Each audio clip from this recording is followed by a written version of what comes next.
This is the Krillcast. I'm Chris. And I'm Billy Not Will. And if you're not a victim of scalping, I don't know. I mean, never mind. That's not how you say that. If you have been trying to get a PS5 or an Xbox Series X and you're not a victim of scalping, i.e., that you've been, your scalp has been removed from your head, then you're probably in the same boat as everybody else trying to get a console right now. So currently, scalping is out of control, if you ask me. You've got a website called StockX saying that there's been over 138,000 PS5s resold by a single seller on a website or Gee. eBay or something, with the average reselling at least $100 over, probably closer to 200 if not more. If you look on eBay, I think it's like even more than that. At even $100, this person has made $14 million, right?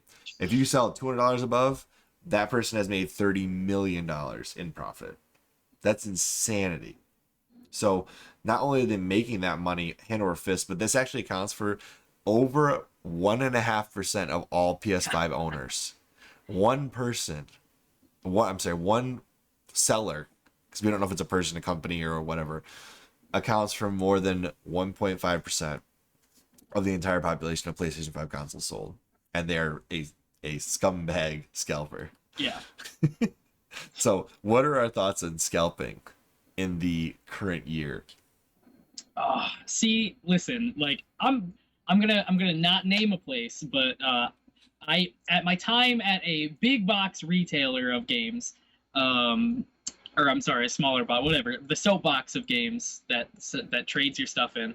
Uh, I was present during like the PS5 going nuts and everybody kind of ripping each other apart, and then everything happened with the pandemic and da da da. But um, I was very upset, like personally, because like I thought I don't like when people start taking advantage of the system, and I think it's fine to maybe resell one if you have an extra one, or like make a little bit of extra money off of it, but not like I remember seeing the scalp prices of like $800-900, They're still there. $1,300.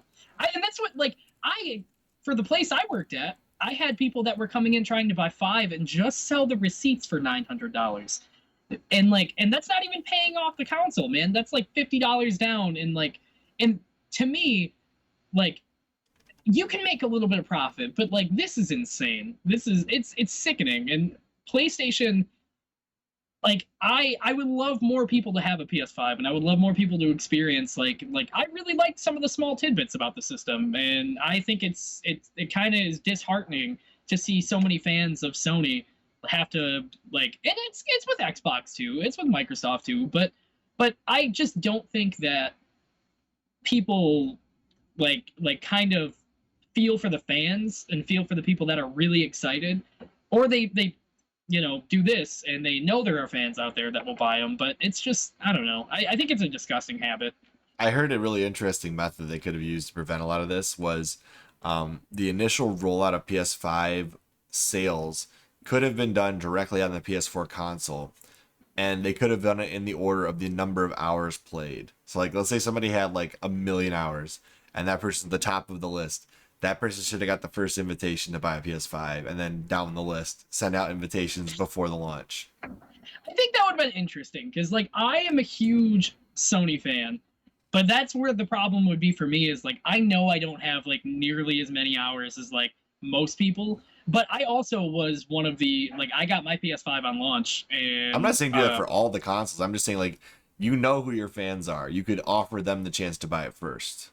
I do agree with that. One of the things that kind of got me too with Sony was like they dropped, like, from my perspective working when they started opening the pre-orders for it, is it was very sloppily put together. The launch was like they dropped it, like they were supposed to drop it like later on in the week, and then they just dropped pre-orders for it like immediately. So anybody that was standing in like for example in my store at the time just came barreling up to the counter, even if they didn't want a PS5, and we're like, yeah, dude, give me like six, and couldn't do anything about it. Like I was like, okay, I guess I'm dead.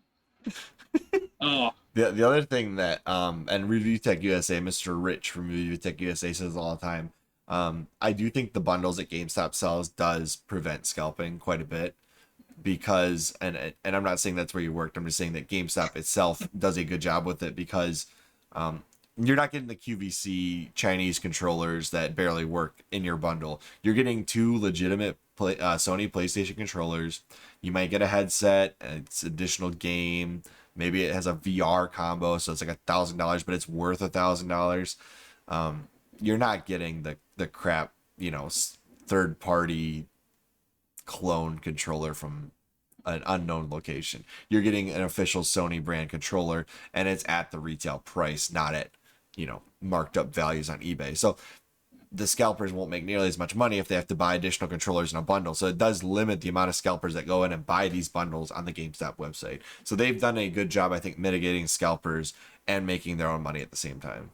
Absolutely. I think too, like, because when I bought my PS5, like I can easily say I bought 2 controllers with it, I bought a headset, like so stuff you're gonna buy everything. anyways. Yeah, and I know a lot of people, it's a huge starting price, but if you're really dedicated to like getting into, you really want a PS5 and you really want to like, you're gonna buy these things anyways at some point.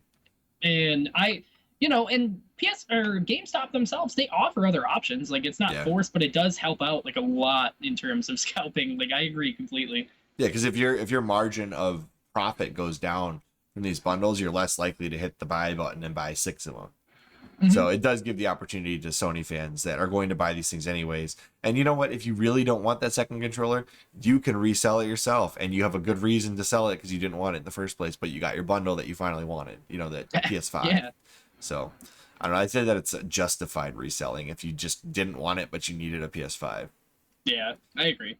So anyways, I think that's the best mitigation tool they can use right now is jack up the price by adding accessories to the bundles, and then a scalper's like way less likely to hit. All right, I'm gonna buy it anyways. Yeah, I think it makes it, and not only that, like tip of the trade too. Sometimes you can return some of those bundle items. But I did not know that. Fair enough. All right. Well, that's all I've got. If you guys have different experiences with scalping, if you're not me and you've seen literally 5 PS5s throughout the stores you've been to, and like just passed up on every single one of them, apparently I have to buy one next time I see one because Games 381 and some other people are like, hey, the next time you see one, just tell me, I will reimburse and get you. So next time I see one, I will probably buy it, and I will ship it off to whoever it is that needs it. So. But I have seen 5 PS5s in the wild and not bought any of them. That is so crazy. At multiple retail locations. So like scalping has not affected my ability to buy one. It's just my like immediate remorse I would have if I bought one that has prevented me from buying one. So anyways, tell us your experiences with scalping in the comments down below. And as always, I'm Chris. And I'm Billy Not Will. And we will see you on the next CHRILLCAST. Bye guys.